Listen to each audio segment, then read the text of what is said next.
Olá, nós vamos apresentar então uma ideia que eu tive há algumas décadas, que foi gerenciamento de dot files, e agora eu refiz todo o meu sistema pessoal usando Ansible. Então essa é uma versão reduzida daquilo que eu tenho. O que eu tenho é muito mais complexo e também não vale a pena abrir ao público, porque é muito feio. Então, o que são os dot files? Foi assim que eu comecei a gerenciar máquinas.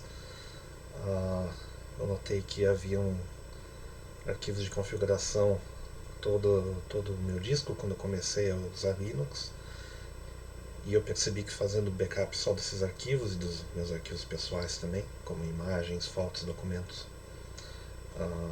música, eu percebi que eu conseguia transportar essa máquina que eu estava usando no momento para outra máquina, ou criar um número infinito de máquinas com a mesma configuração, incluindo posição dos pixels, dos ícones na tela, né? Então percebi que existiam maneiras de automatizar isso, né? Então como que a gente gerenciava esses dot files? Eu tive a ideia, uns 20 anos atrás, 22 para ser mais exato, de colocar num servidor que tinha CVS na época se usava CVS. Depois eu portei esse mesmo esquema para o Subversion. Hoje em dia eu uso Git, né? Tem gente que faz esse deploy dos arquivos para nova instância através do rsync.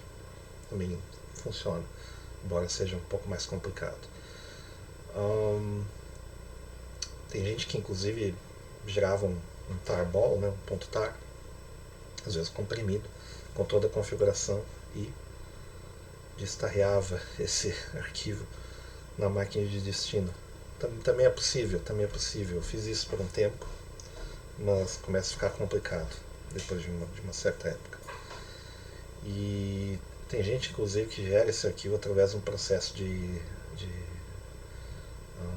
integração contínua, né? Ou de entrega contínua. Então tem gente que usa Jenkins, outras plataformas também. Eu já vi gente usando ações do GitHub barra GitLab. E ao redor dos anos 2010 eu flertei com a ideia de fazer isso via Puppet, mas aí eu percebi que ia ter que aprender mais uma linguagem de programação, e o espaço na cabeça para novas linguagens estava meio que diminuindo. Então, mais 10 pontos para quem já fez isso e usa, no caso, Puppet para gerenciar not files de máquinas, né? A partir daí, então, meu interesse para gerenciar grandes parques ou até pequenos parques, mas com mais automação, cresceu, né? E fui passando por várias ferramentas ao longo da minha carreira, né? Até chegar no Ansible, né? O Ansible ele é uma metalinguagem de configuração. Ele não é uma linguagem completa no sentido que as pessoas esperam que ela seja. Ela meio que usa o, o runtime que ela funciona hoje em dia, que é baseado em Python, no caso. Existe um concorrente aí que eu não vou citar o nome porque eu não me lembro do nome, que também ele é feito em puro C, ou Rust, agora não vou me lembrar.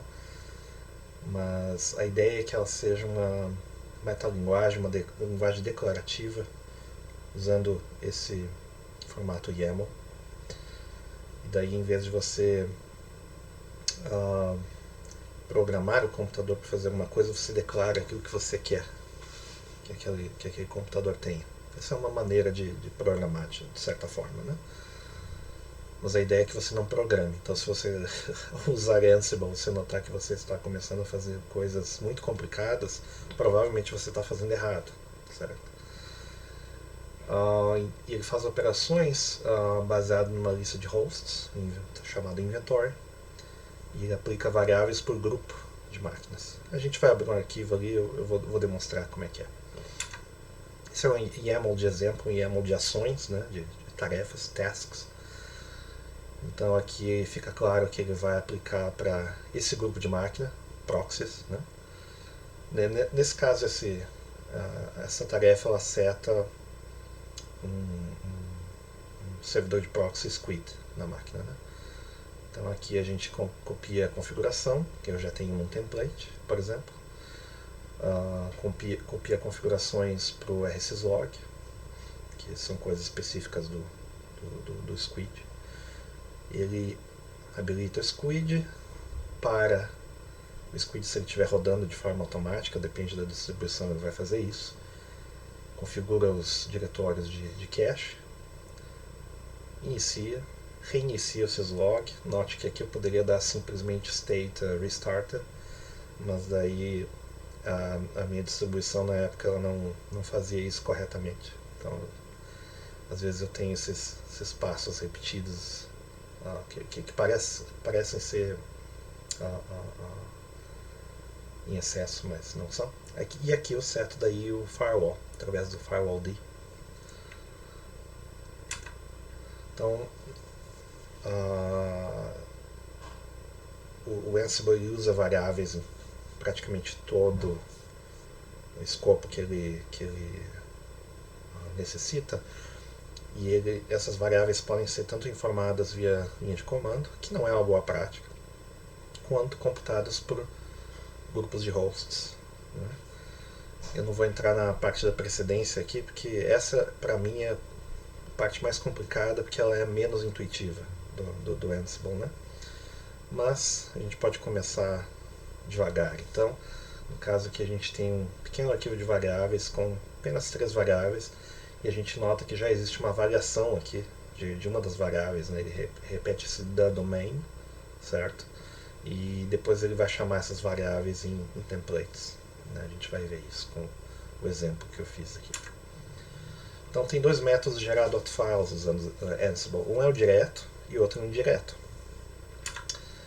O direto ele simplesmente computa os templates e já põe no host final, né? Na sua VM, no seu laptop, no seu servidor remoto, não importa, né? E nesse caso ele vai fazer a conexão via um método conhecido, que é o SSH, né? Mas dependendo da plataforma ele vai usar outro método, e isso é bastante normal. 90% dos encontros que você vai ter com Ansible vai ser via SSH. Então, muito bom rever o seu arquivo de configuração do SSH e gerar chaves e fazer toda a interação através de chaves, porque daí é totalmente automatizado, você não tem que botar senha nem coisa nenhuma. Deixa eu fazer uma intromissão. Os templates eles usam o mecanismo do Jinja versão 2, certo? Então ele faz templates por substituição de variáveis. Para quem conhece o Jinja, que é usado no Django também, se eu não me engano. Faz uns 10 anos que eu não programo em Django, então não vou lembrar. Mas ele tem loops dentro do próprio template, então você pode fazer loops entre elementos, estruturas de dados diferentes, né? Você pode reincluir outras variáveis, outros pedaços de template também. Uma coisa que eu nunca testei é ter um template chamando outros templates, mas nunca precisei também, e também se você estiver fazendo algo desse tipo, está muito complicado, viu? Você tem que atacar o problema de outra forma. Uma coisa que eu gosto de fazer é gerar um template através de outro programa. Eu vou dar um exemplo. Eu tenho uma configuração para o bind, em que essa configuração do bind vem de um programa que eu fiz anteriormente, há muitos anos, e ele checa todos os hosts numa rede, checa todos os nomes para ver se não vai ter clash, provisiona as máquinas que não existem já, e seta o arquivo esse do DNS, e daí esse template daí é passado para frente através do Ansible, né? E existe um jeito de converter arquivos de configuração já existente, que simplesmente você copiar o arquivo que já existe e só ir trocando, né, as lacunas ali, né, por variáveis. Né. Então, por exemplo, esse é um arquivo de template, o resolve.conf, por exemplo, ele poderia ter essa tag que ela comenta ali que é gerenciado por Ansible, procura pelo the domain, que é aquela variável que a gente viu antes, e nameserver, aquela variável que a gente viu antes, por exemplo. Aqui vocês me desculpem porque o LibreOffice ele faz listas automaticamente, então ignorem aqui as bolinhas. Então, esse é um exemplo de arquivo pessoal, WinRC. Aí vocês notam aqui que tem algumas variáveis também, né? Que depois eu vou mostrar ali no código, né? O Bash RC é o mais simples possível, né? Ele só mostra o e-mail e um caret aqui, né? Também com a timestamp de modificação, avisa que foi gerado pelo Ansible, né? E são bem simples as variáveis. Eu poderia ter toda uma questão de fluxo aqui. No meu setup pessoal eu tenho, conforme se essa máquina é uma máquina de trabalho, ela faz todo um fluxo, seta todo um conjunto de variáveis. Se é uma máquina pessoal, é mais simples. Então aí vai da necessidade mesmo, né? Não existe um jeito universal de fazer isso, né? O que é bom. Então, rodando o Ansible diretamente, a gente vai fazer isso agora. Lógico que a gente precisa, antes de tudo, instalar o Ansible. O Ansible é um módulo de Python, né? Então você instala através de PIP. Esse é o jeito geral de invocar. Tem duas chaves que eu gosto de usar, que é de verboso, mais mensagens. Você pode botar até 4, 5, então vai mostrar em detalhe o que está fazendo, que é bastante útil para debug, né? Esse diff ele mostra as diferenças daquilo que existe lá, certo? Tem um outro programa, tem um outro parâmetro que é o check, que é para ensaiar a mudança. Você roda e ele mostra o que aconteceria. Ele roda em arquivos fictícios, né? E daí você tem uma impressão do que ele faria, e é muito bom para checar mudanças principalmente destrutivas. Embora a filosofia do Ansible é que você nunca deveria fazer coisas que sejam destrutivas ao ambiente final, mas às vezes é inevitável, ou vai ter efeitos que podem influenciar outros programas, então é sempre bom dar uma testada, né? Então vamos fazer uma demo. A hora da demo é agora. Então esse daqui é o nosso exemplo, né? No caso eu vou usar o modo direto. O modo direto, pode ver que eu estou usando aqui o verboso, diferença. Eu vou usar para meu setup pessoal, um setup fake pessoal, né? Essas tarefas aqui são as tarefas que ele vai fazer. Em detalhe aqui vamos nas All Tasks. Então aqui a gente tem tarefa por tarefa no caso, né? Toda tarefa ela tem um nome, que é para você ver no log ela acontecendo. Aí você sabe que está naquele estágio da implementação, né? Então aqui primeiro ele se assegura que o diretório existe, adiciona um changelog, que é um arquivo lá de changelog para não ter controle, né? Isso é um exemplo de inserção de linhas em arquivos. Cria alguns diretórios que eu preciso ter antes de rodar certas tarefas. Eu defino variáveis, certo, de forma programática. Aí eu rodo todos os templates, né? Mas qual templates? Vamos ver aqui nas variáveis. Então a gente tem uma lista de templates para modificar aqui, certo? Então eu vou rodar, certo?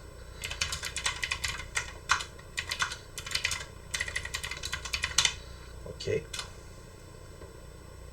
Então ele vai se conectar via SSH com o computador, que por coincidência é o próprio computador. Eu setei ele aqui. Vocês notam pelo log que ele fez algumas inserções aqui, certo? Então deixa eu voltar aqui no scroll. Então ele inseriu meu vim.rc, ele inseriu meu bash.rc, vocês podem ver ali, um git config com os meus dados pessoais, no caso dados fakes, né? No caso usuário 2, personallocal.com. Se eu for aqui no meu, ele acabou de criar o diretório, vocês podem notar que foi criado nesse horário aqui. É esse arquivo aqui mesmo. Então eu tenho, inclusive, no changelog aquele, né, que rodou agora há pouquinho, né. Então esse é um jeito, certo? Então nós temos um jeito indireto, que é o meu preferido, porque daí eu posso avaliar o que aconteceu, eu posso também trabalhar com outros arquivos que são móveis, né, que fazem parte do perfil pessoal, né. E daí a gente entra naquele conceito de ter os .files ou homedir dentro do Git, né. Portanto, todos os .files e alguns arquivos móveis. Arquivos móveis aqui no caso eu quero mencionar logs de IRC, por exemplo, ou de outras ferramentas de chat, alguns documentos, listas de tarefas que eu tenho em alguns arquivos. Então essas coisas elas ficam dentro daquele repositório local e os arquivos de configuração eles são sobrescritos através do Ansible, e daí o resto eu controlo diretamente no Git, né? Daí quando eu preciso reiniciar uma nova máquina, um novo ambiente de trabalho, ele faz o setup da máquina e busca esse repositório do Git, inclusive com os dados temporários, né?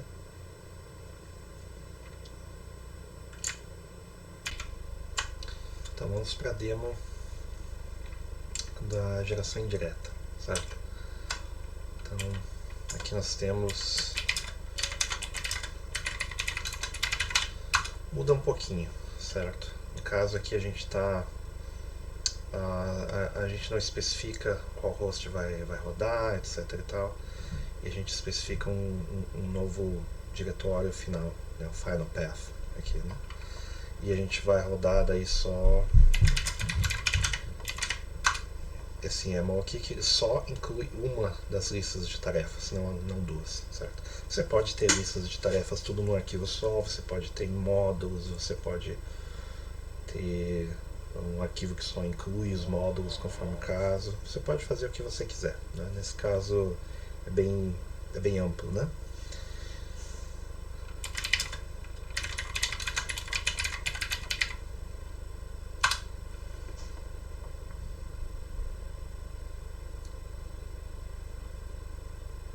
Claro que a velocidade de aplicação vai demorar de forma diferente, né, do seu ambiente, porque depende de velocidade de conexão, depende de latência de conexão, mais latência até do que velocidade de conexão, porque se você só manda comandos para outra máquina, é um payload bem pequeno, né?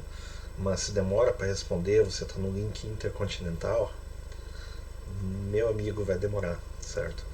Então, se você está no setup local, gravando coisas na mesma máquina, todo o teu setup vai rodar em alguns segundos, né? Então, por isso que eu prefiro o jeito indireto, que daí é como se você gravasse para um workspace local, né? E daí você propaga isso através de um deploy mais formal, né? Então, voltando aqui no log, então a gente vê as mesmas ações, só que daí elas gravando para arquivos fictícios. Por que fictícios? Porque se a gente voltar aqui,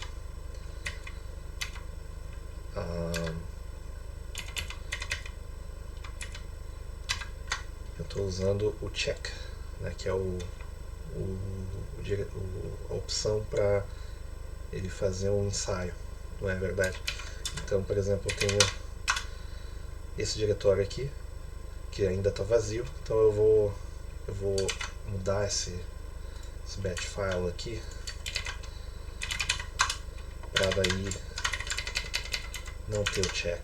Deixa eu só fazer uma cópia dele aqui. Ok. Então,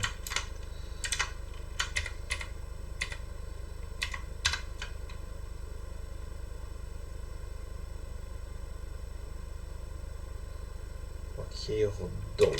Então, se eu for aqui no Ripple One, vai ter todos os arquivos, assim como no outro lugar, no outro lugar, só que daí com a preferências para trabalho, usando esse perfil fake de trabalho, digamos assim. Então aqui no changelog, nós temos a última vez que rodou, faz alguns segundos. Vocês notam aqui que algumas coisas mudaram, né? Aqui ele ainda usou o pessoal. Então no caso aqui, eu vou ter que corrigir.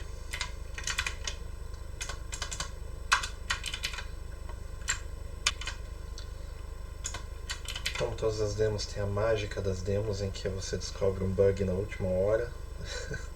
Eu corrigi um bug de atribuição de variáveis. Isso vai estar no código, eu vou compartilhar depois e vou atualizar a apresentação com o endereço do repositório público, certo? Então aqui a gente vai rerodar a criação do indireta, do método indireto aqui.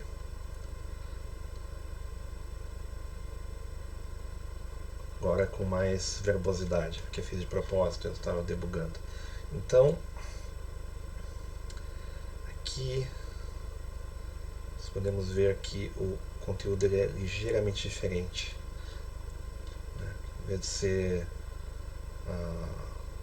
só dados pessoais, tem alguma coisa de fake corp aqui, né? Vocês podem notar aqui. Então ele gerou nesse diretório Ripple One.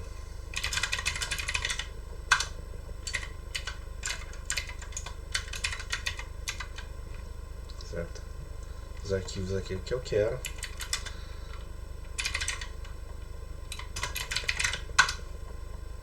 Com o template correto, certo? Então voltando aqui. Bom, é uma ferramenta meio que de formato livre, sendo que você vai definir como os seus deploys vão ser, né? Existem módulos para praticamente qualquer tarefa, praticamente qualquer serviço popular que existe hoje. Se não, dá para criar de forma muito fácil. Basicamente você tem o template, você tem o reinício de um serviço, você tem a parte da instalação também que ele cobre, né? Que ele instala pacotes, instala plugins, tem também módulos para instalar plugins de linguagens, né? Módulos de linguagens tipo PIP, gems, o que vocês imaginarem existe. E já existem pacotes que setam todo um serviço e basta você setar as variáveis, invocar aquilo como se fosse um módulo, que é o que se chama de papéis, né? Roles, né? É o jeito mais correto de usar, até mesmo porque você pode ter roles para diferentes funcionalidades, uma só para trabalhar com firewall, outra só para trabalhar com instalação, outra só para trabalhar com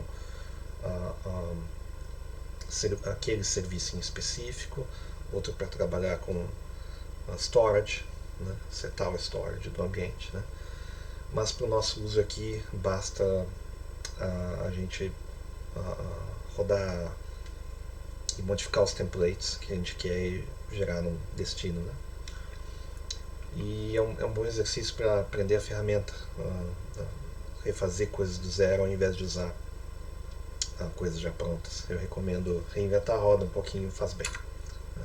Então alguns módulos que eu uso, por exemplo, tem um de Samba, que daí ele seta no servidor Samba, ele também pode setar mount points, certo? Servidores de DNS, tem módulos para alguns, né? Tem para bancos de dados, praticamente todos os bancos de dados que rodam em ambiente Unix, vocês vão encontrar roles que já setam tudo. Você basicamente só diz alguns parâmetros de memória e o resto ele já seta. Tem alguns roles que inclusive eles fazem auto-tuning, né, do banco de dados, que é muito interessante. Tem também manipulação de programas, para quem se lembra do Expect, ele também faz esse tipo de coisa, então você pode fazer setup guiando a console, né, como se fosse um usuário real. Eu uso isso para algumas instalações de alguns pacotes que requerem, né, que eu insira alguma opção. Também dá para gerenciar máquinas Windows, certo? Tem módulos específicos para setar máquinas Windows, e até por isso que quando, por exemplo, chega um laptop para alguém aqui, o laptop, por exemplo, ele tem Windows, eu rodo lá um Ansible, já instala tudo, já seta tudo, já seta o equivalente dos .files, né, que é o registro e alguns arquivos físicos para o Windows, né? Então já seta tudo como tem que setar. Então os requerimentos, você precisa de uma conexão via SSH, em Windows WMI TLS, usando chaves SSH é o melhor jeito, e roda a partir da máquina que você precisar, ou seja, pode ser seu laptop, pode ser um intermediário. Tem que ter Python nas duas pontas, né? No caso de plataformas como Windows, o Ansible ele vai lá e instala o que ele precisa, né, para rodar, seja PowerShell, coisa assim. Windows de preferência versão acima de 7, vista todas as vezes que eu tentei não deu muito certo. O Windows 10 funciona tudo certinho. Qualquer Linux com Python 2.0, então você pode usar um sistema bem antigo, né? Mac também funciona. E para práticas, eu recomendo muito usar o Vagrant com seu hypervisor de escolha, né? Para iniciar uma máquina nova e daí começar a rodar os playbooks. Você também pode fazer coisas através do Docker ou Podman, né? Tem módulos para isso também. E faz que nem eu fiz, faz uma lista de aplicação de templates, né? Faça um a um. Quando você vê, você tem uma coleção e já cataloga tudo que você tem na sua máquina, né? E vocês notem que eu evitei de trabalhar com permissões, porque senão a gente ia ficar aqui até amanhã. Os benefícios de construir coisas do zero é que reconstruir coisas do zero, no caso de um deploy, é que você pode reproduzir de forma fiel as coisas e fica muito mais fácil de detectar problemas. Também fomenta o hábito de escrever configuração direto para o SM, Git, por exemplo, né? Então, algumas referências: Ansible, a documentação. Passo a maior parte do meu dia em cima da documentação para checar parâmetros, né? E uma grande inspiração é esse rapaz ali, o Jeff Geerling, que ele criou uma cacetada de módulos, né? E ele é um herói do open source também, porque ele está sempre fuçando e sempre descobrindo coisas novas. Mas era isso. Obrigado. Manda um e-mail se você tem dúvida, para aquele e-mail lá do início da apresentação. Cada 3 dias eu respondo, mas eu vou responder todas as dúvidas que vocês tiverem, coisas dos seus projetos. E eu posso dar uma mão. Ok? Obrigado então.